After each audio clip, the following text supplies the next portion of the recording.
En esta clase vamos a revisar los fundamentos del protocolo de direccionamiento IPv 6, que es uno de los tópicos más nuevos que se han incorporado últimamente a las currículas de estudio de cualquier examen de certificación del área de redes, ya que se trata de un protocolo bastante importante porque viene a reemplazar al actual y casi prácticamente obsoleto IPv 4. Es súper importante que nosotros podamos entender de a poco cómo funciona este protocolo, que es un poco más complejo en su estructura respecto a IPv 4, pero es mucho más simple en su configuración. También vamos a ver más adelante cómo se configura. No vamos a entrar en profundidad en los tópicos más densos de IPv 6, sino que vamos a ver superficialmente algunos conceptos importantes para formarnos una primera idea de cómo se diferencia este protocolo respecto a IPv 4 y cuáles son sus principales características. Algunas generalidades de IPv 6. La idea de IPv 6 no es nueva, nació más o menos a mediados de los años 90 y se envió un primer borrador, un draft al IETF bajo el RFC 1550. Y en ese tiempo se llamó IPNG de nueva generación, New Generation. Hoy en día algunos protocolos que se basan en IPv 6 también reciben este nombre. Un caso es RIP-NG. RIP-NG o RIP New Generation es la implementación de RIP para IPv 6. ¿Y qué pasó con IPv 5? IPv 5 en realidad nunca se llamó IPv 5, sino que fue un protocolo experimental para realizar streaming de datos a través de Internet y que usaba el número 5 en el encabezado IP, en el campo version. Usaba el 5 porque ya el 4 estaba siendo utilizado por el actual IPv 4. Así es que la verdad es que IPv 5 como tal nunca existió y lo que se utilizó como versión 5 fue Internet Streaming Protocol, que también quedó en el pasado, obsoleto y solamente a modo de draft. Es por esa razón que la siguiente generación de protocolos IP pasa a tomar el nombre de IPv 6. Respecto a la cantidad de direcciones, nosotros en IPv 6 tenemos 128 bits para construir direcciones. Las direcciones de IPv 6 tienen 128 bits de largo en comparación a los 32 bits de longitud de las direcciones IP versión 4. Y al tener 128 bits nos podemos hacer la idea de cuántas direcciones tenemos exactamente aquí. 2 elevado a 128. Y eso es ese gigante número que aparece ahí que ni siquiera soy capaz de pronunciar. 340, no tengo idea, miles de millones. Más o menos de forma comparativa, estamos hablando de que si esto fuese posible poner las direcciones IP sobre la superficie de la Tierra, tendríamos miles de millones de direcciones IP por cada metro cuadrado de la Tierra. O sea, tengamos claro que la cantidad de números alcanzables aquí son extremadamente altas. Es un número prácticamente difícil de imaginar. Hay algunos cálculos que dicen que una próxima versión de IPv 7, por ejemplo, saldría dentro de los próximos 300 a 400 años. Pero la verdad es que nadie sabe eso a ciencia cierta, eso son solamente estimaciones. Pero de todas maneras, lo más probable es que en el transcurso de nuestras vidas no tengamos que hacer una transición nueva a un protocolo de direccionamiento más allá de IPv 6. Algo importante con IPv 6 es que no existe el broadcast. Aquí no se va a utilizar el concepto de broadcast, sino que se reemplaza totalmente por multicast, quedando unicast, multicast y anycast. La razón de esto es bastante simple. El broadcast en una red IPv 4 es un tráfico muy poco optimizado, porque si tenemos subredes muy grandes, digamos de 65.000 hosts, Cada vez que se envía un mensaje de broadcast va destinado a 65.000 direcciones. Incluso pueden ser muchas más. Así es que se utiliza tráfico, recursos de red, ancho de banda, para procesar en realidad datos que nunca van a llegar a ningún host, pero igual son transmitidos por la red. Entonces, de manera más eficiente, en IPv 6 se decidió no utilizar broadcast y reemplazarlo totalmente por multicast, que es una tecnología que cumple con el mismo propósito, es decir, transportar un paquete de datos a un grupo de usuarios en una red. Y ese grupo, por ejemplo, pueden ser todos, pero es mucho más optimizado que broadcast. Así que ya no tenemos el concepto de broadcast como tal, sino que lo reemplazamos por multicast. Y Anycast es una técnica de transmisión de datos donde se envían solamente los datos al nodo más cercano, ¿cierto? Entonces, si nos imaginamos una pequeña topología, tenemos que este nodo número 1, utilizando Anycast, simplemente va a enviar los datos al siguiente salto, que en este caso podría ser un router 2. Mientras que ese router 2 va a enviar a sus vecinos solamente. ¿Bien? Esto se trabaja especialmente en IPv 6. Otro concepto importante es que ya acá no vamos a utilizar más el concepto de NAT, como se conoce en IPv 4. Para los que no conocen, NAT es una técnica que permite básicamente conectar una red LAN con múltiples direcciones IP privadas a través de una sola dirección IP pública. Que es lo que sucede mayormente en nuestras casas, en nuestras oficinas, donde los proveedores de internet nos entregan una dirección pública y nosotros tenemos N dispositivos privados dentro que salen enrutados a internet con una sola dirección IP pública. Eso en IPv 6 ya no va a existir. ¿Existe NAT? Sí, pero como técnica de transición para otros propósitos. Pero para salir a internet, acá se utiliza el concepto de direcciones globales, que son similares a las direcciones públicas. En realidad, lo que sucede es que con IPv 6 se espera tener conectividad de extremo a extremo. Si tenemos hoy día una red como esta, donde tenemos un router conectado a internet, y ese router nos conecta detrás con una red LAN con distintos dispositivos, ¿cierto? En el mundo IPv 4, esto está dividido en dos, porque la dirección pública llega solamente hasta el router, por lo tanto, desde internet, los usuarios pueden ver la IP del router, pero desde internet no se puede ver los hosts que están detrás. Entonces, si uno en nuestra casa o en un laboratorio o en nuestra oficina quisiésemos levantar, por ejemplo, un servidor web internamente, ese servidor web hoy en día es visible solamente dentro de la red LAN. Y tendríamos que hacer algunos ajustes como un reenvío de puertos o algún tipo especial de traducción en los routers para poder ver esa máquina. Y eso rompe el diseño inicial de IPv 4 y supone problemas para algunas aplicaciones que necesitan llegar de extremo a extremo. Entonces IPv 6 se hace cargo de ese problema y asigna direcciones globales que son similares a las direcciones públicas en todos los dispositivos de red. Por lo tanto, un usuario que está en internet puede, si el administrador lo permite, puede llegar sin problemas a un equipo en la red local. Eso lo hace absolutamente ideal para tecnologías de Internet de las cosas, donde cada dispositivo requiere una IP. Por ejemplo, si tenemos una red de sensores que va a estar sobre el transporte público y nosotros queremos revisar qué es lo que sucede en este momento con algún sensor, vamos a tener conectividad desde nuestros dispositivos de control hacia esos nodos sin pasar por un proceso de NAT, sin pasar por un enmascaramiento de las direcciones IP o algo más complicado.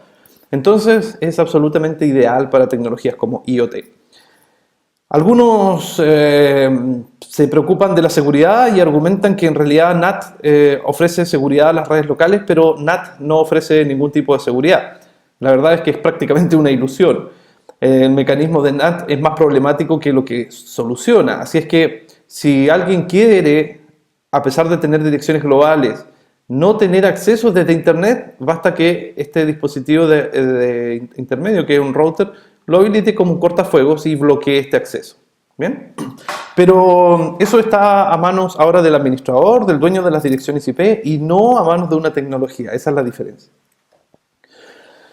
Para el transcurso de esta clase vamos a utilizar un archivo que les dejé preparado debajo de este video, donde pueden descargar, que se llama IPv6 Fundamentos en formato zip y que viene con una pequeña topología para realizar en GNS3.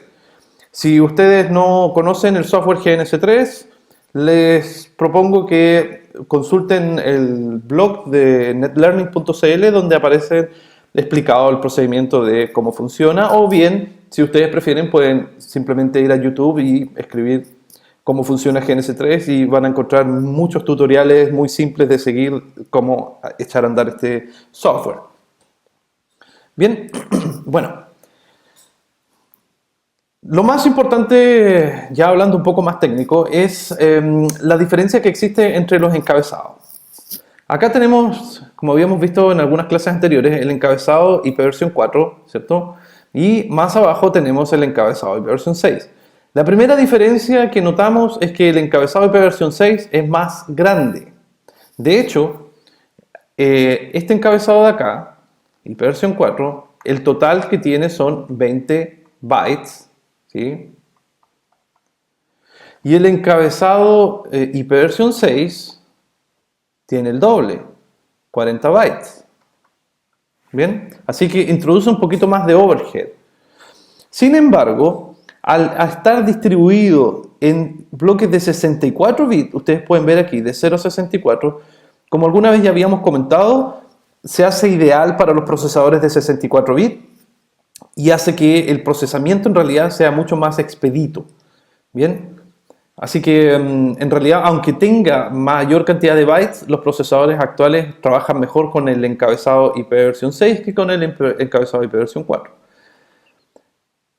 Algunos campos se mantuvieron, por ejemplo el campo de versión, ¿cierto? El Type of Service, o hoy en día llamado DSCP, se mantiene, pero se ha renombrado como Traffic Class, y estos dos campos sirven solamente para hacer calidad de servicio, cuando se quiere realizar calidad de servicio sobre una red. Se introdujo un campo nuevo que se llama etiqueta de flujo, Flow Label, que no se ocupa mucho, y nosotros tampoco vamos a entrar mucho en detalle sobre estos campos, sino que solamente lo estamos nombrando. Pero sí, por ejemplo, pueden ver ustedes que acá hay un campo que se llama longitud de la carga útil, que viene a ser muy similar a lo que era la longitud total en IPv4. Tenemos un campo que se llama next header o siguiente encabezado, y este es el mismo campo que dice aquí protocolo. Y se llama next header porque aquí se indica cuál es el siguiente encabezado que viene desde arriba en el proceso de encapsulación hacia abajo. Esto es en realidad el encabezado de la capa de transporte. Así que lo más probable es que aquí diga que lleva UDP o TCP. Y el límite de saltos o el hop limit es exactamente lo mismo que el TTL en IPv4. Las direcciones, ustedes pueden ver acá que han cambiado en su longitud, y en este caso estamos ocupando el doble de campos aquí, y en realidad es prácticamente 4 veces más que en IPv4. Así es que cada dirección tiene una longitud de 128 bits. Aquí está hasta la mitad, 64, y aquí parte el bit número 65 en adelante. ¿Ok?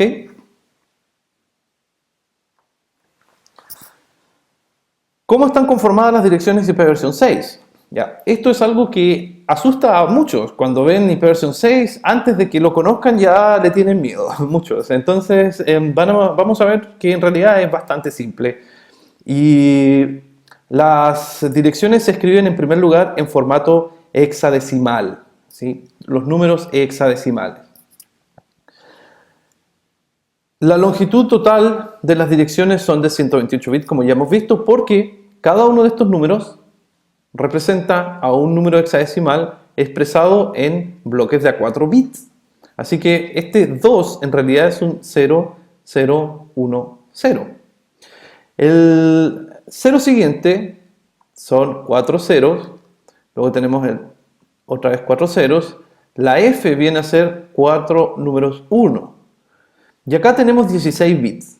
Si ustedes cuentan, tenemos los 16 primeros bits. A veces, por una facilidad del lenguaje, denominamos a estos bloques sextetos en comparación a los octetos de IPv4. Entonces, cada sexteto tiene 16 bits, o cada bloque si así lo prefieren, ¿ya?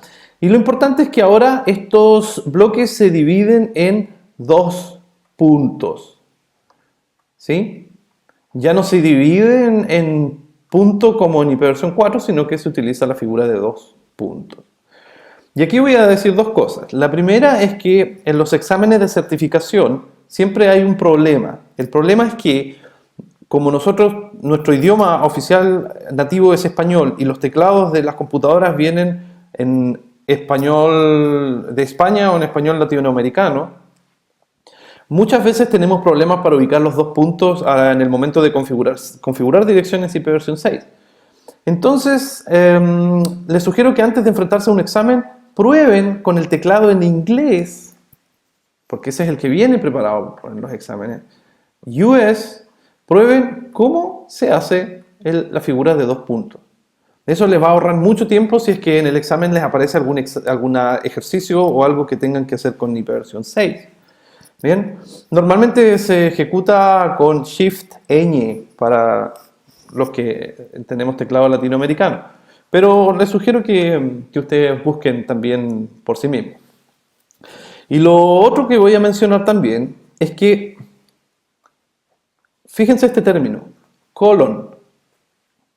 En inglés se les dice colon al 2 puntos, ¿bien? Y va a ser importante que nosotros recordemos esto porque más adelante vamos a ver cómo se abrevian las direcciones IPv6 y se utiliza el formato de doble 2 puntos, pero en los nombres en inglés esto aparece como double colon. Doble colon, ¿cierto? Entonces, para no confundirnos, recuerden que en inglés el 2 puntos se llama colon, así como el punto y coma se le llama semicolon. Muy bien, volviendo un poco al tema de las direcciones acá, vamos a ver lo siguiente. La dirección que tenemos en pantalla corresponde a cualquier dirección en realidad IPv6, pero los 128 bits están divididos de la siguiente manera. Principalmente están divididos en 2 partes. Lo que en IPv4 denominábamos porción de red, es decir, toda esta parte, hoy en día recibe el nombre de prefijo de subred. Y lo que en IPv4 conocíamos como la porción de host, acá se denomina Interface ID. Ese es el nombre oficial para la porción de host. En realidad en IPv4 nunca tuvo un nombre, nosotros la denominábamos así para poder trabajar mejor, pero en IPv6 sí tiene un nombre que se llama Interface ID.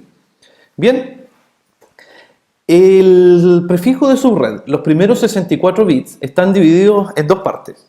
Los primeros 48 bits, que identifican al prefijo de enrutamiento global, y un identificador de subred de 16 bits. ¿De qué se trata esto? Cuando yo contrato IPv6 a un proveedor de internet, el proveedor de internet me va a entregar este rango, los primeros 48 bits, y también me va a entregar 16 bits para que puedan ellos hacer subredes, ¿ya? Y nos entregan simplemente 64 bits para hacer lo que nosotros queramos detrás, ¿sí? Con esta cantidad de bits tenemos 2 elevado a 64 bits, y es un número tremendamente grande, impensable. Yo no puedo ni siquiera escribirlo porque no lo recuerdo, es un número gigante. Y esa es la cantidad de números que tenemos por cada subred que nos entrega un proveedor de internet. Y como tenemos 16 bits en el campo de subred, podemos hacer 2 elevado a 16, es decir, 65.536 subredes en total. Así que como verán, la cantidad de direcciones disponibles por cada uno de estos bloques es muy grande. Así como en IPv 4 existen algunas direcciones especiales que son asignables para algunos casos, en IPv 6 también. Si quieren revisar el rango completo de estas direcciones especiales, ahí está la dirección, la pueden ver, pueden consultar iana.org y aparece el rango completo de estas direcciones. Aquí solamente he puesto algunas que son las más importantes. En primer lugar, este prefijo 0000:8 indica todas las direcciones que están reservadas para el IETF, que es la entidad que regula los estándares de Internet. Las direcciones globales empiezan en este bloque, ¿sí? 2000, 00, o en realidad todos los ceros que van aquí entre medio, que son hasta el final de la dirección IP, 2000 con prefijo 3. Dos cosas. Primera, ya no vamos a hablar de una máscara. En IPv 6 se refiere a los prefijos. En este caso este es un prefijo 3. Y lo segundo es que este tipo de direcciones, llamadas GUA o Global Unicast Address, son similares a las direcciones IP públicas en IPv 4. Así que cuando nosotros queramos conectarnos a la Internet IPv 6, en realidad nuestro proveedor nos va a entregar una IP que parte en este rango, que los primeros 3 bits son 001. ¿Sí? Y si podemos hacer un cálculo súper simple, como estos son números hexadecimales, tenemos que el primer 2, en realidad en binario esto viene a ser 0010, luego el 0 siguiente, el 0 y el 0, y aquí hacia allá tenemos el resto de los bits hasta formar las direcciones 128 bits, ¿cierto?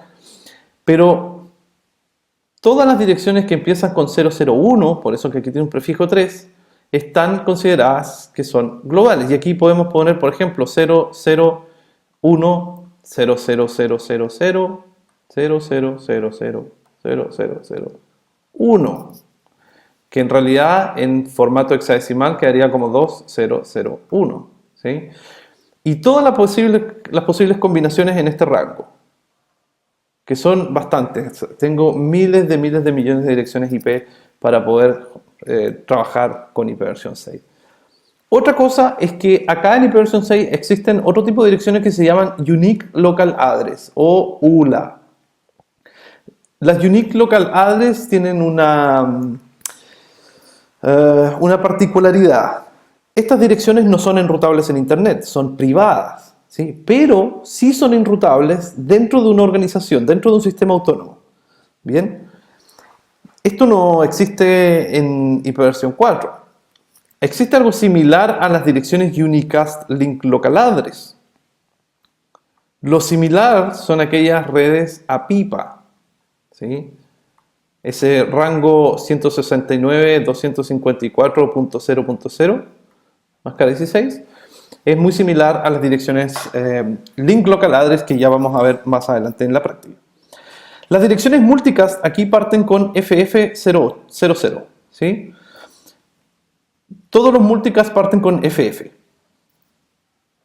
Y tenemos dos direcciones que siempre a uno se nos preguntan en los exámenes de certificación. En realidad, ¿cuál es la dirección no especificada? Y es esta, prefijo 128. Esto es similar a 000032 en IP versión 4, que también se llama dirección no especificada. Y ahí debería ser similar. Similar a 127.001, que es la dirección de loopback, tenemos en IPv 6 a :1 con prefijo 128. Bien, hay otras direcciones también como 2002 que son para túneles 624 y otro tipo de direcciones que son especiales. Pero las que nos interesan son principalmente las globales, las direcciones link local, la dirección de multicast. Esas son las tres que vamos a utilizar mayormente y con más frecuencia.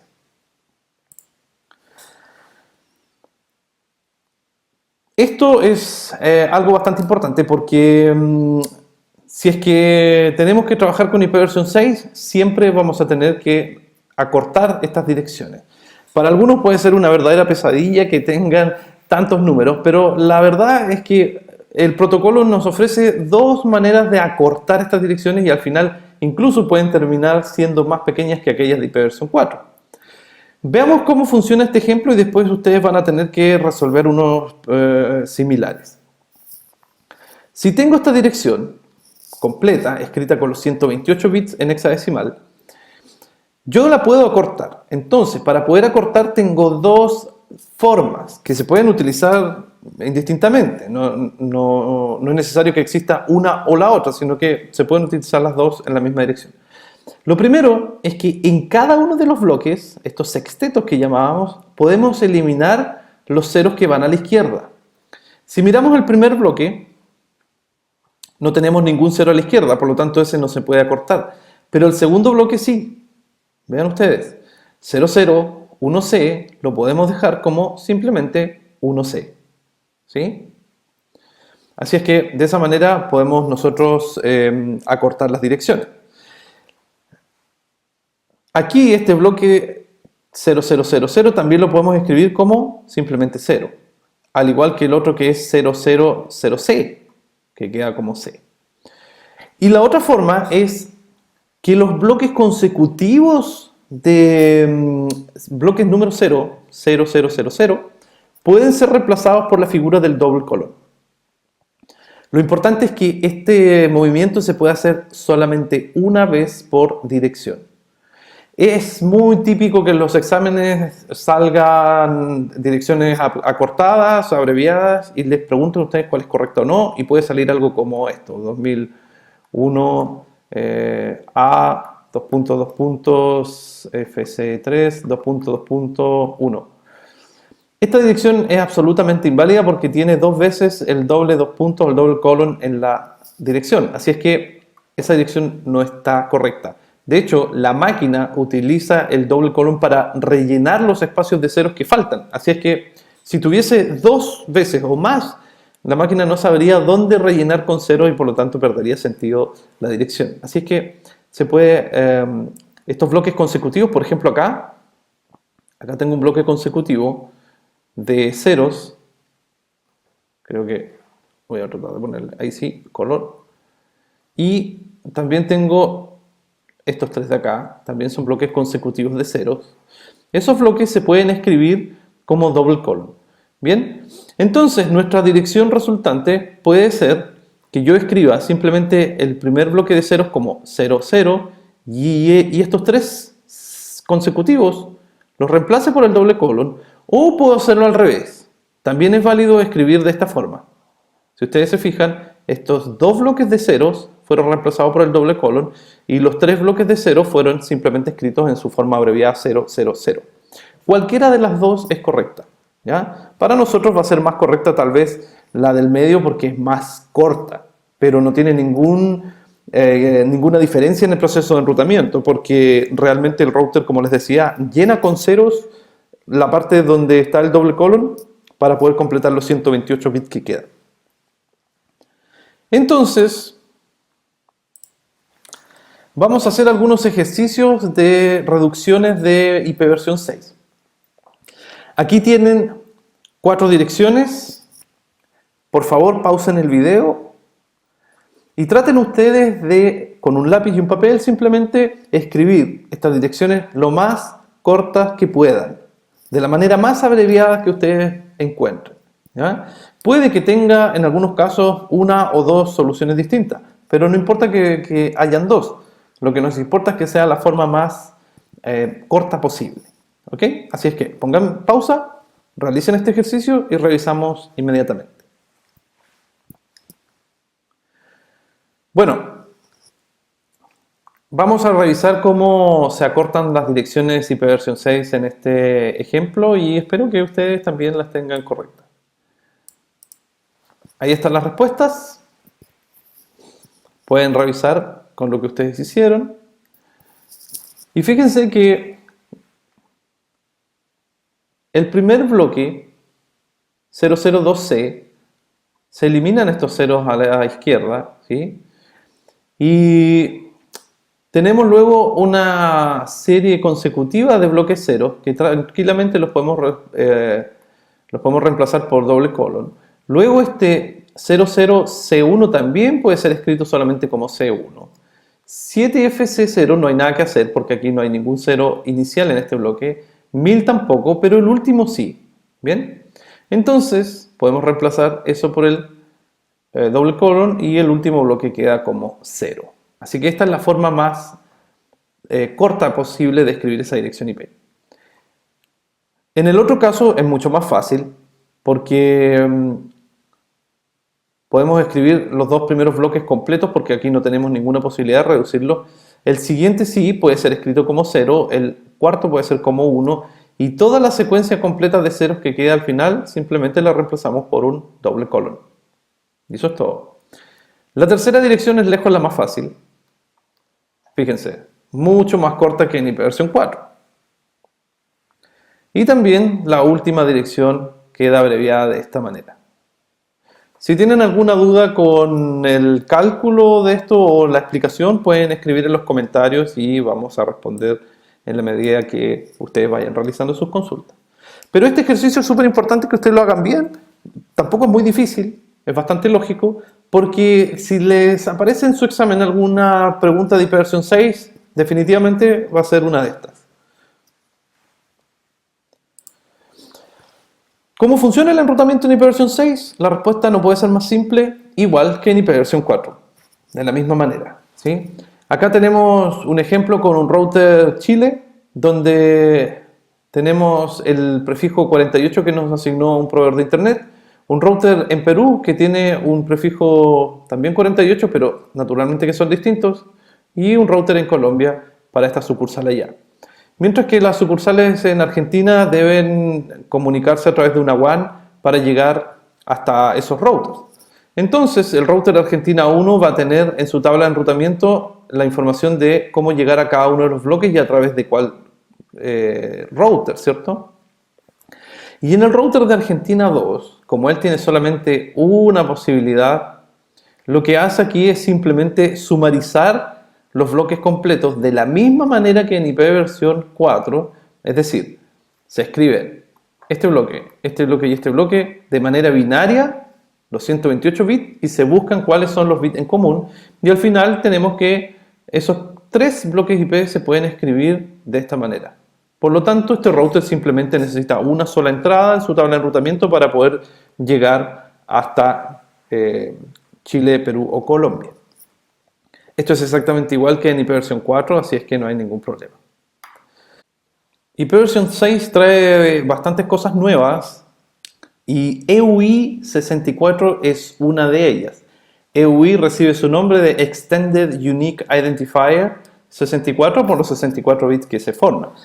Este es un concepto bastante importante en IPv6 porque aparece muy frecuentemente y para explicarlo mejor voy a abrir la topología que yo les pedí a ustedes que descarguen también.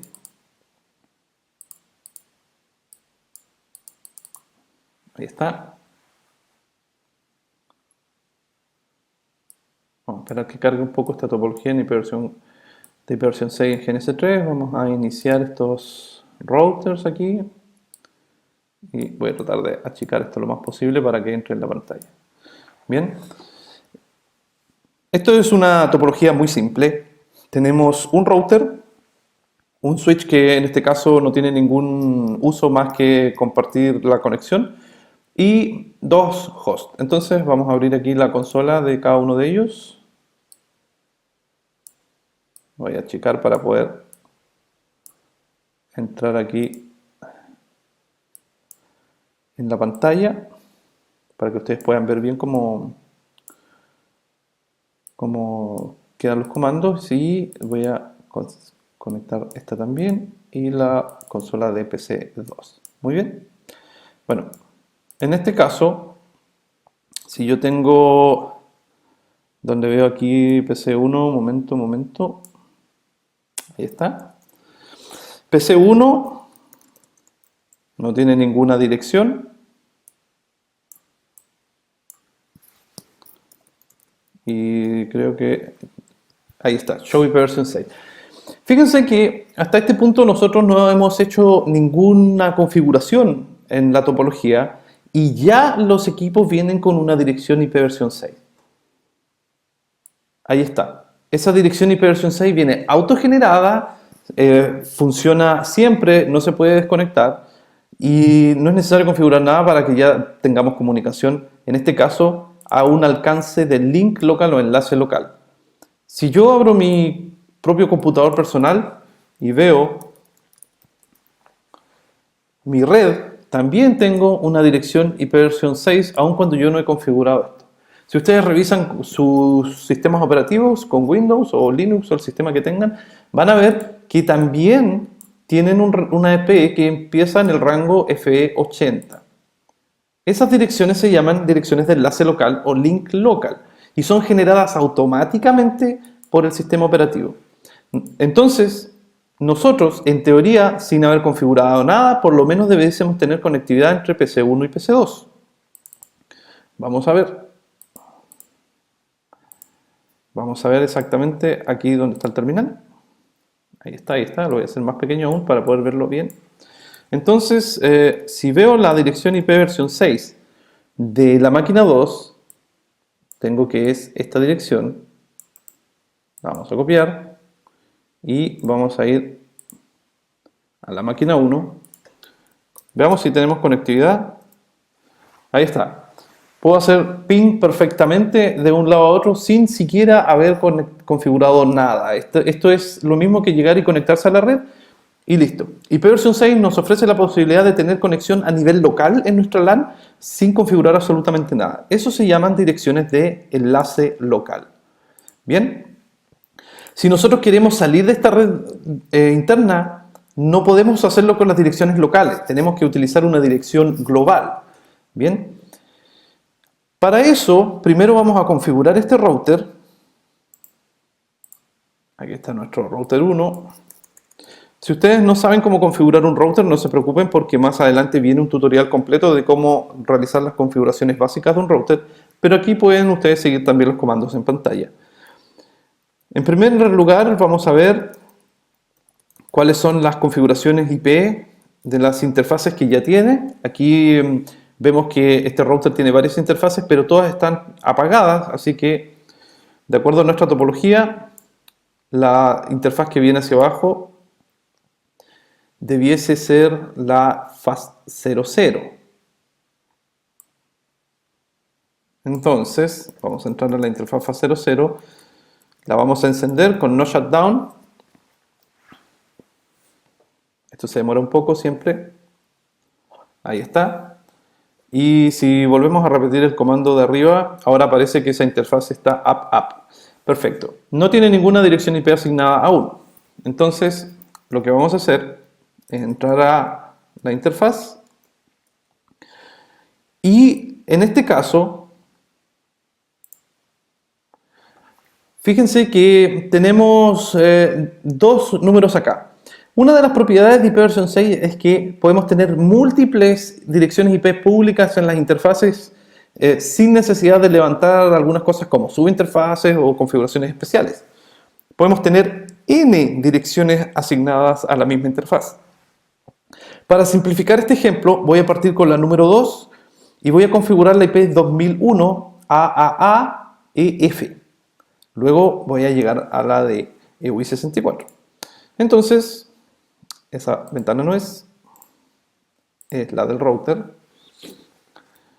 Para eso voy a utilizar el comando IP versión 6 address. ¿Sí?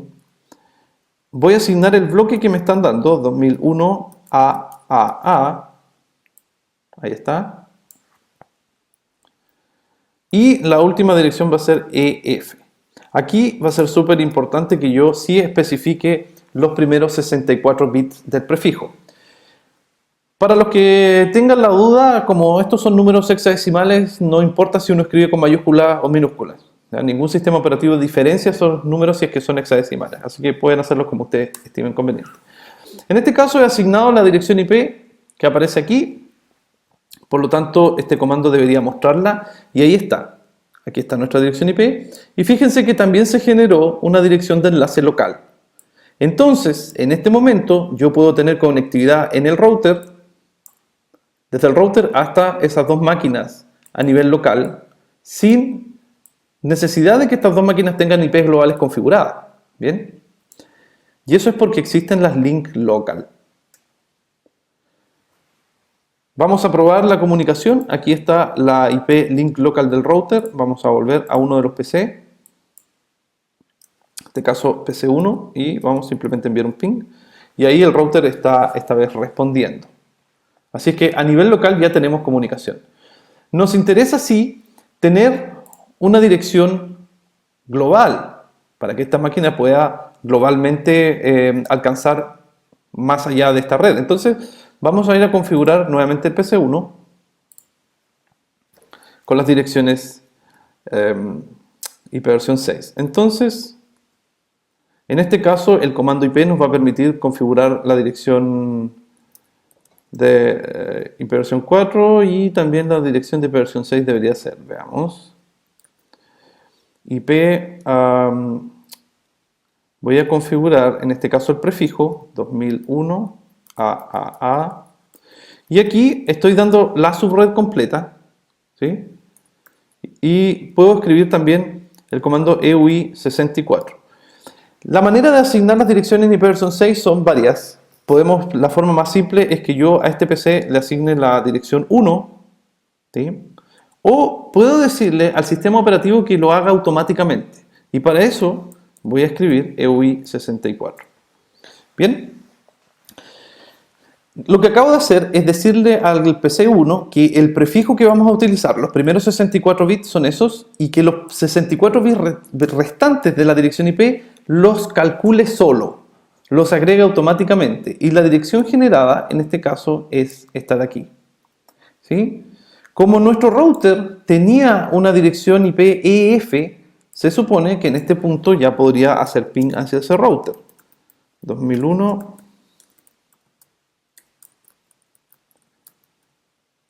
EF. Ahí está.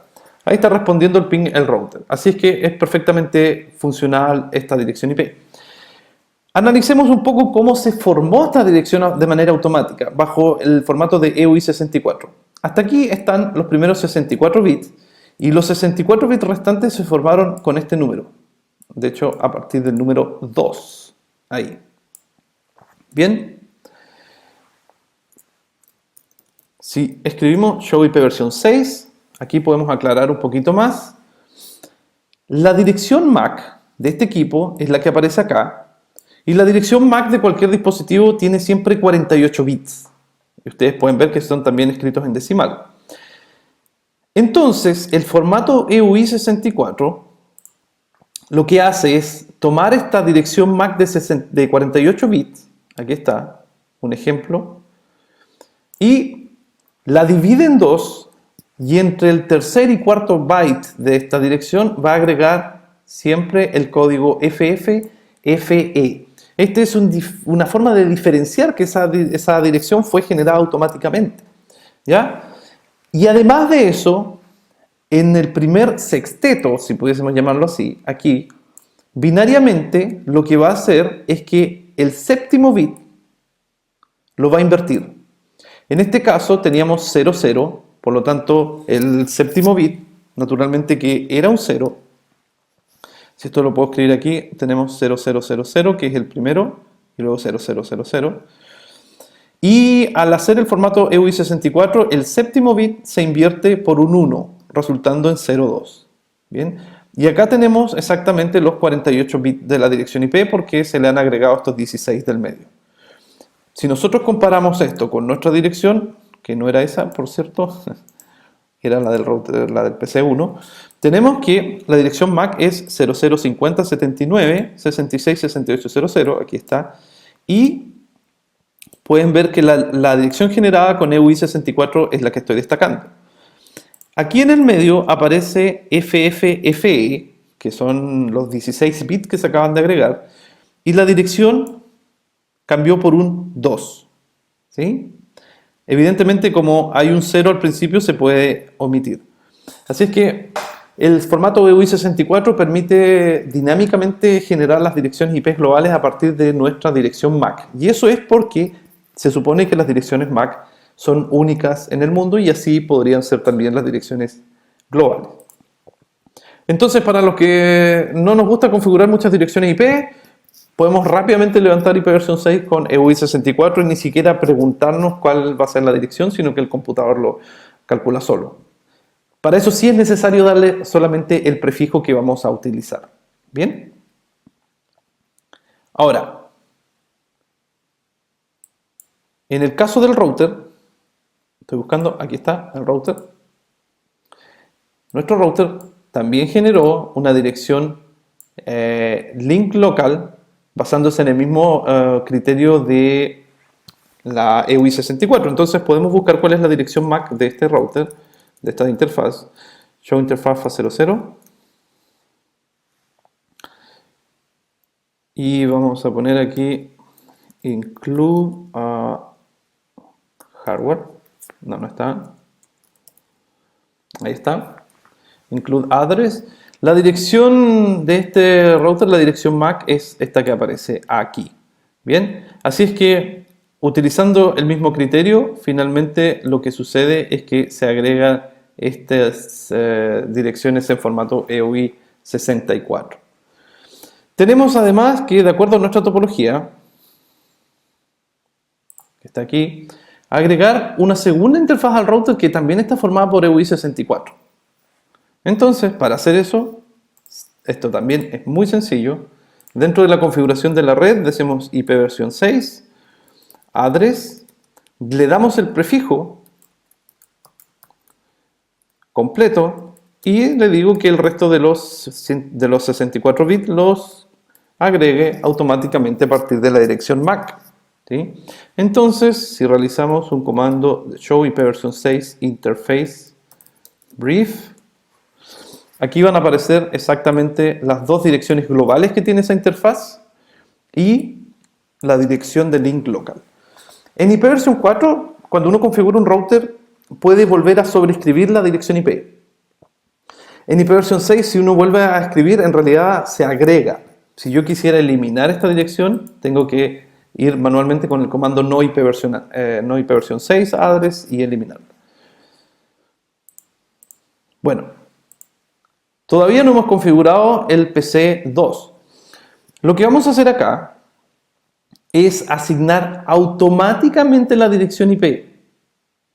Automáticamente. ¿Ya? Eso se hace con una funcionalidad que trae IPv6 que se conoce como SLAC. SLAC recibe su nombre de Stateless Automatic Address Config. Y esto es algo bastante nuevo en IPv6 que es muy útil y permite, sin necesidad de tener un servidor de DHCP en la red, permite que este host reciba automáticamente su configuración IP, sin DHCP.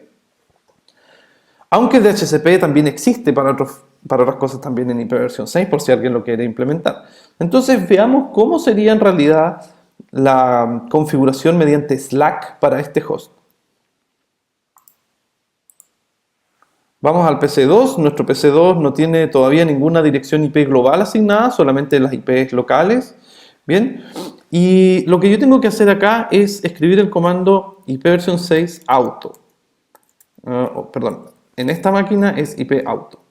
Con el comando IP auto se debería generar automáticamente una solicitud y esa solicitud va a responder con la configuración adecuada. Pero en nuestro caso nos responden que ningún router respondió el mensaje ICMP versión 6 llamado Router Solicitation. Bien, no hay ningún router. Entonces, para poder solucionar ese problema, esto es muy simple. Vamos a ir nuevamente a este router y en el modo global de configuración vamos a agregar un comando nuevo que es el comando IP versión 6 Unicast Routing. Básicamente, hasta ahora nuestro router es solamente un host como cualquier otro en IP versión 6. Él todavía no entiende que es un router IP versión 6 y para eso tenemos que habilitarlo como router en IP versión 6 con este comando. Ahora sí que nuestro router es un router IP versión 6. Por lo tanto, dentro de la máquina 2, cuando repitamos el comando, se va a haber generado automáticamente el prefijo, si ustedes se fijan acá, y la dirección IP a partir de EUI64. Muy, muy simple. Naturalmente que podemos hacer ping al router. Esto era EF. Ahí está. Y ya tenemos asignado nuestra primera dirección IP versión 6. Veamos un poco cómo funciona Slack. Slack utiliza en el fondo un protocolo que se llama NDP, que en realidad este protocolo también se basa, como a la vez que Slack, en unos mensajes especiales de ICMP versión 6. NDP es el reemplazo para el obsoleto ARP de versión 4. ¿Sí? En IP versión 6 nosotros no tenemos más ARP. Este proceso se ha reemplazado por un mecanismo más eficiente que se llama protocolo de descubrimiento de vecinos, Neighbor Discovery Protocol.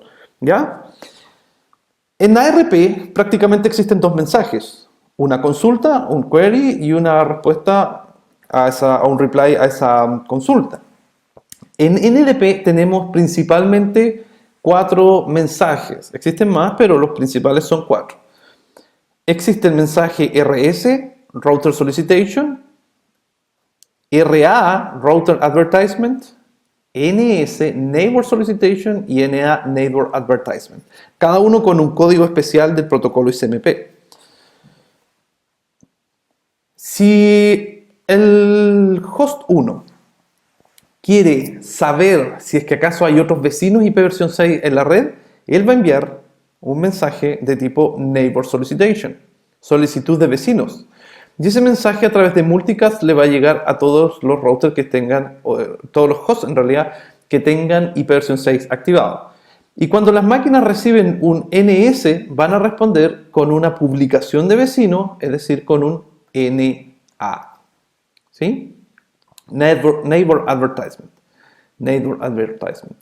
Este router también respondería a ese mensaje NS si es que nosotros aún no ingresamos el comando unicast routing, porque hasta ese punto el router solamente es un host como cualquier otro.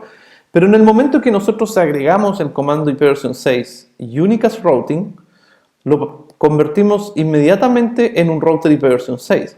Por lo tanto, él ya no va a responder a los mensajes de solicitud de vecino, sino que va a responder únicamente a los mensajes de solicitud de router.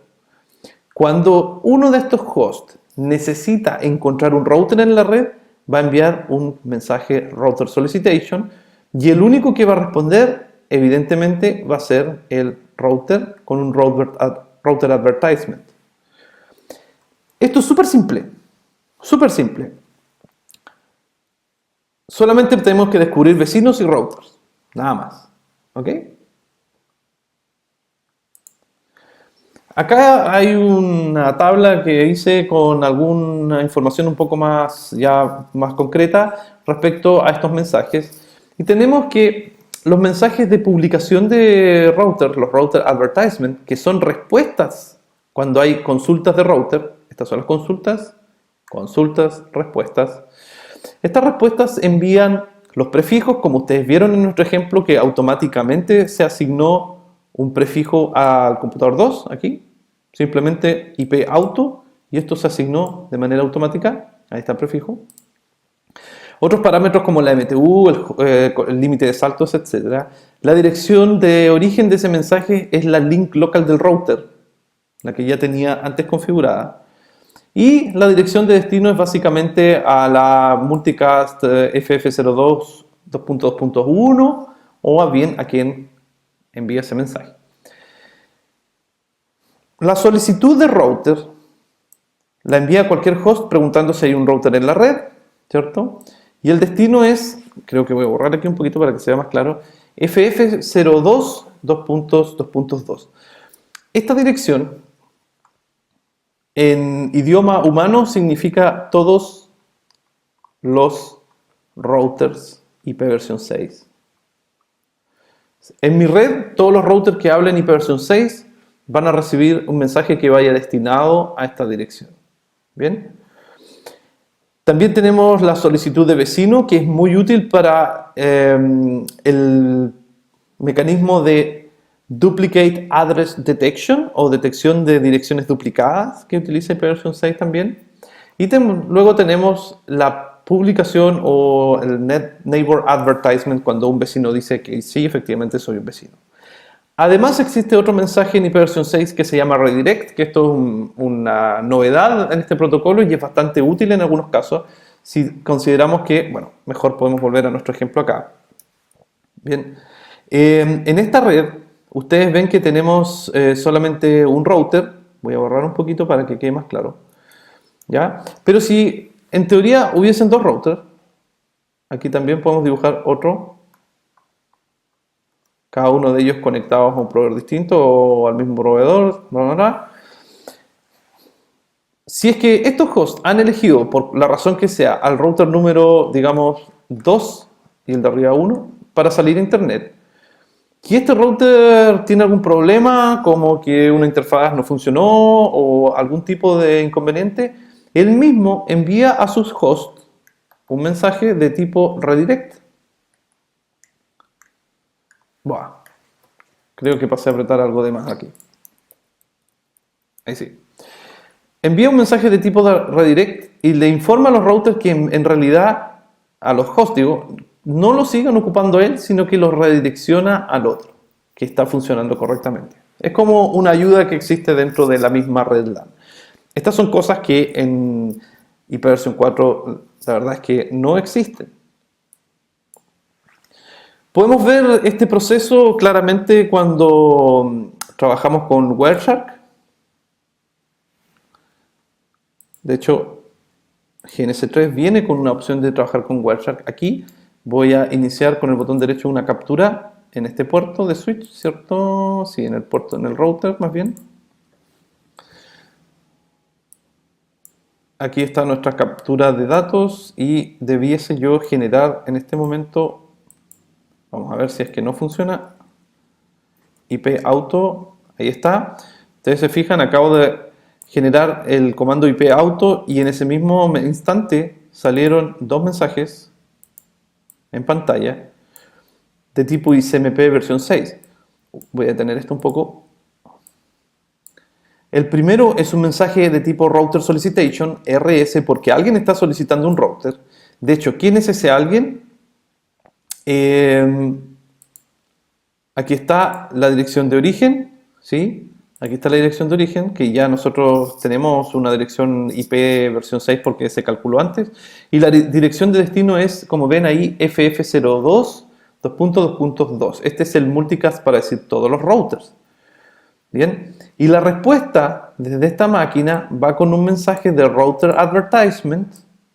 Ahí está. Y si extendemos el protocolo ICMP versión 6, vamos a ver que este advertisement que viene desde el router hacia abajo, en realidad le entregó a nuestra máquina toda la información que estaba pidiendo.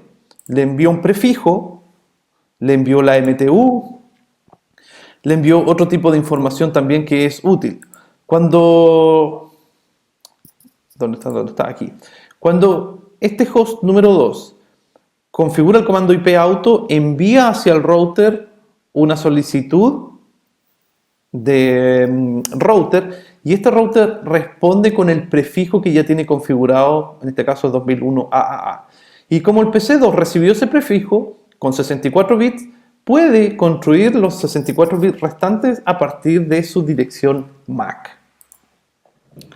Bien, así que esto es bastante simple y la verdad es que trae bastantes cosas novedosas respecto a ipv 4. Y lo último que vamos a aclarar respecto a ipv 6 es el uso de múltiples direcciones IP. Para eso vamos a tomar este diagrama de la Universidad Ficticia Net Learning Academy, y la cual tiene un router principal. Y este router conecta a una Internet ipv 4 y también a una Internet ipv 6.